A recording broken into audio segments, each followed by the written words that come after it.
What's up? Okay, Gingy Snaps. We're back with Blademaster. This is with the new Blademaster support. This is Paper Rarity Blademasters, everyone. Woo! Alright, so we took out the Overlord package, as we said in the Blademaster Cardfight TED Talk, whatever you call it. But yeah, this is the build that I've found was comfortable. So without any further ado, let's get on into it. And keep in mind, this build is absolutely always prone to change. So, starting off, 1v starter. It nets advantage. Blademaster is meant to tank, so the fact that you get a draw straight from the get-go, real nice, not gonna lie. For grade 3s, same as always, you got 4 Cohen. Cohen being stride skill, absolutely great, not gonna lie.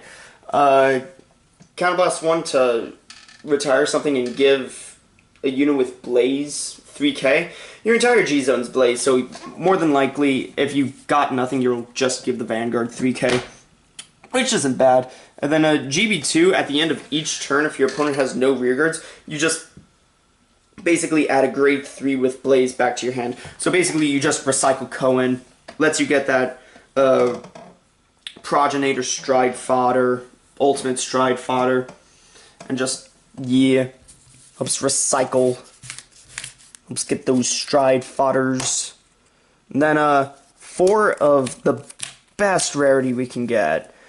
4 Paper Rarity Dragonic Blademaster, the normal one. So, we play for Force Marker, A.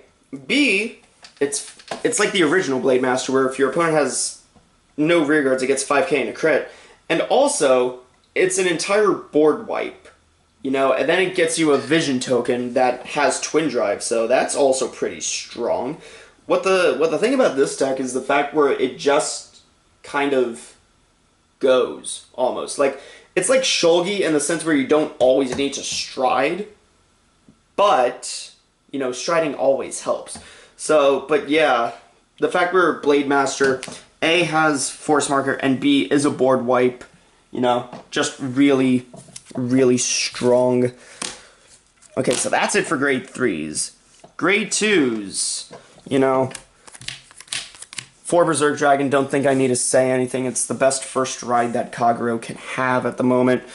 CB1, Soul Blast 1, retire something, draw a card. Yeah, I'll gladly take that any day. Then we're trying 3, Doha? Yeah, 3 Doha. I want to see 3 Doha mainly because it makes a column, and also the fact where you don't want to see both Doha and Garen, I want to say the grade 1 is, but it's not like it matters. But yeah, 3 to call one of the 2. Super easy. Sets up Dragonic Blademaster's board wipe ability to get a vision token. Easy peasy. And it has a normal unit guard restrict, so that's always nice to have. That only activates if your opponent doesn't have any rear guards, though, so, but whoop-de-doo, doesn't matter. Then we're back here with 2 Mabudi. I might bump Mabudi up to 3, but for the time being, Mabudi being Mabudi at 2 is fine. You net enough cards in this deck as it is, and Mabudi just adds to that because it's Counterblast 1, draw a card, and then get big. I don't know what to tell you. But yeah, 2 Mabudi. 2 Mabudi's great. For grade 1s, it's kind of the same thing as last time. Grade 1s are literally just counter chargers. So 4 Ermo retires and draws, counter charges. 4 Nadell, it counter charges. 4 Stride Fodder. I've seen decks that don't play like 4 Stride Fodder, and you know, they're probably right too. But yeah, I like seeing Stride Fodder, I'm not gonna lie, and also the fact where I can filter between which Dragonic Blademaster I want to have either first ride or first ride or first stride is really nice. So Yeah. 4 stride fodder, especially the autographed ones. Hee hee, ha ha, ho ho. I don't have SPs.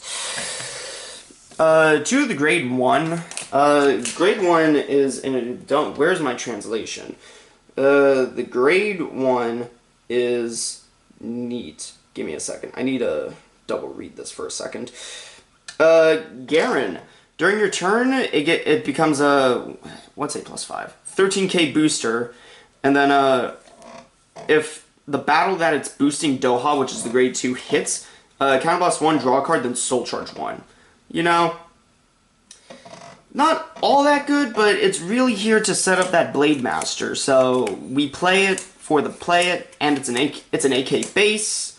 You know, it comes a 13k column if you wipe out their board, which in Blademaster you're more than guaranteed to do. So,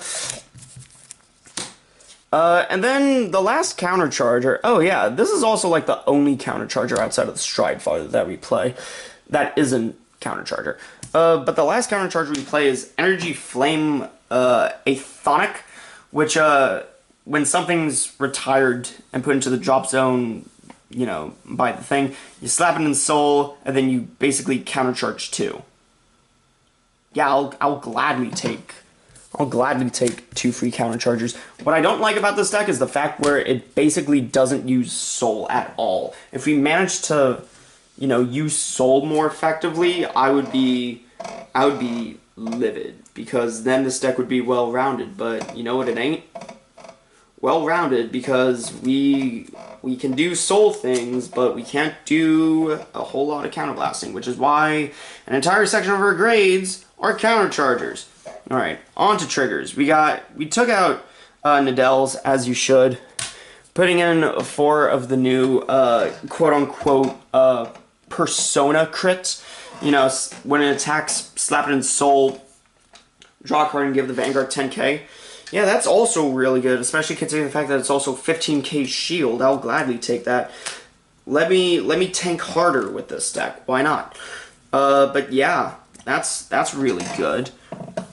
I like that. I like having 10k triggers. And then basically 2 normal V series triggers. 2 Inspire Yell Dragons. Inspire Yell Dragon basically shuffles itself into the deck, draws you a card, and lets you put 5,000 on a unit. The dream is to be on like a vision token turn or something, and basically just go, oh, inspire, swing with the token. Oh, hey, stand trigger, stand it. And, you know, just like hit both stand triggers off of token attacks, or like while the token's rested, and then just net 6 cards off of drive checks. It's the dream, and it's recyclable, so helps you not deck out, which is really nice. Yeah, it shuffles back triggers. It shuffles itself back. 4 draw PGs, and because draw PGs. And then we're still at the 2-2 split because I need to countercharge and soul charge. And frankly, I need to often countercharge on my opponent's turn for like Denial Griffin and Absalom and whatnot. But other than that, it's still nice to have that free like Denial Griffin and whatnot. G-Zone! 4 Titan. Still with 4 Titan. You don't usually stride Titan until, I don't know, about your 3rd stride. You go Sendgrave flip, then you go Dumjid flip, and then Titan flip, and then proceed to go with the rest of your G-Zone. But yeah, basically, for Counterblast 1 and flip, you retire units equal to the number of other Titans in your G-Zone, and then it gets red text out. When it's blazing, it gets an extra crit. Woo! This is the only one that doesn't net you an extra card. This is our only stride that doesn't net you an extra card, but by the time it's 3rd stride, an extra crit is always helpful, and I will not deny that. So, ooh, maybe. So we got 4 Titan. Then we got 2 Ziegenberg. Still SP, because I cry. 2 SP, alright, 2 Ziegenberg, because Ziegenberg, while it's inferior to Dumjid, I still like Oh no, the Soul Blast 1 and Flip is really helpful, actually, and more often than not. My thing with Dumjid is the fact where I find it to be more of a late game card, mainly to get its full use out of it. Like, I don't like using cards that...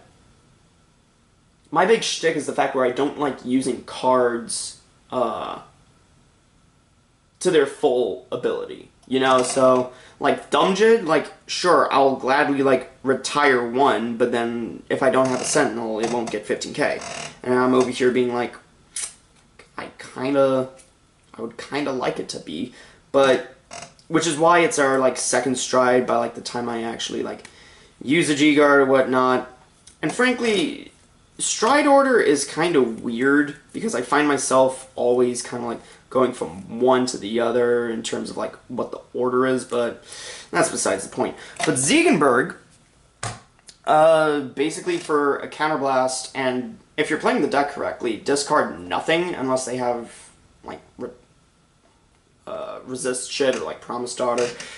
You know, just restand. It's triple drive, then one drive, and I'm over here being like, ah, cool. And Soul Blast 1 to flip and retire something? Yeah, I'll gladly take. What's next? Two Dumjid. It's got the Helheim clause where when your opponent Sentinels or G-Guards, you do a thing.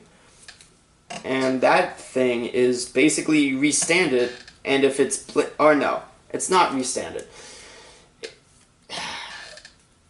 When the thing happens, you get red text. If it's blazing, restand it, drive -1. So basically, you swing with it, they PG. Sure, you get Twin Drive on that battle, but at least now you have a restanding Vanguard that will also have Twin Drive. It basically turns it into, like, Victor Plasma and Homura Raider and, I don't know, all those other G-Guard, or the, whatchamacallit, not the Destiny, the Ace? Yeah, I want to say it's the Ace, the Kagura restander. But, yeah. And also, it gets big per Sentinel you have in your graveyard. So, Counterblast 1, flip something in your G-Zone, you retire 1, and then for every Sentinel in your graveyard, plus 15. That's really good, especially late game. You have a really big fucking Vanguard that's coming in, swinging, you know, twice if they decide to, you know, PG or Sentinel it. One is Sengrave because this is our first ride target to get at least 4 cards out of our deck. Sabreeze because it's flip fodder. Progenitor Dragon because free stride and also mass countercharge and battle a whole board gladly. Drachma because cheese. And then for the G Guardians, we have we bumped Chicken up to 3. We bumped Chicken up to 3 and then 1 Opsalam. Honestly, you can probably take out the Drachma and the Sabreeze for, like, I don't know, like 2 more G Guards, I guess. I mean, I don't know. I like my G Guards. I never really when it comes to Defeat Flare, never went into it in the old build. Always went into Chicken, and I was wishing I had another Chicken. And then I had Absalom, and Absalom was always helpful. So, but yeah, that's the fun of it. And yeah, that's it. So, hope y'all enjoyed this new Blademaster. Don't forget to like, comment, subscribe, do what you want. Let me know what your thoughts are on Premium Blademaster, and be on the lookout for some games with it. So, I'm out. Peace.